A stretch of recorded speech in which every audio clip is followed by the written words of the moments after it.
Bonjour, nous sommes le mercredi 20 juillet 2022 et je vous propose la situation des cultures de cette semaine. Avec les températures très chaudes et le temps sec, les moissons avancent rapidement puisqu'elles sont finies dans les secteurs précoces, le Lannoy, la vallée de l'Aisne. Ailleurs, les blés sont très avancés, c'est quasiment terminé. Il reste principalement du colza, les colzas sont tout juste mûrs, ça va dépendre des parcelles et des variétés, et des orges de printemps aussi qui ne sont pas encore arrivées à maturité. Mais avec les conditions annoncées les prochains jours, d'ici le milieu de semaine prochaine, la moisson sera terminée.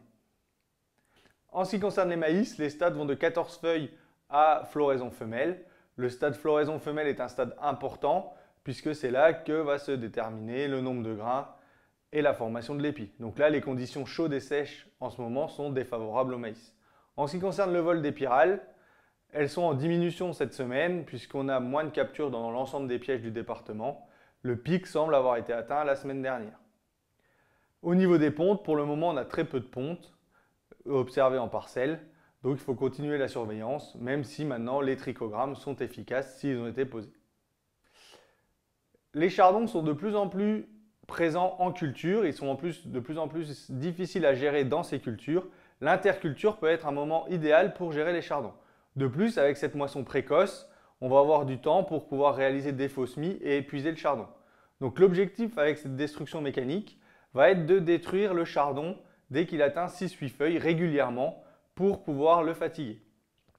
Donc on va utiliser un scalper ou un déchaumeur à dents avec des ailettes, surtout pas de disque pour ne pas multiplier les rhizomes.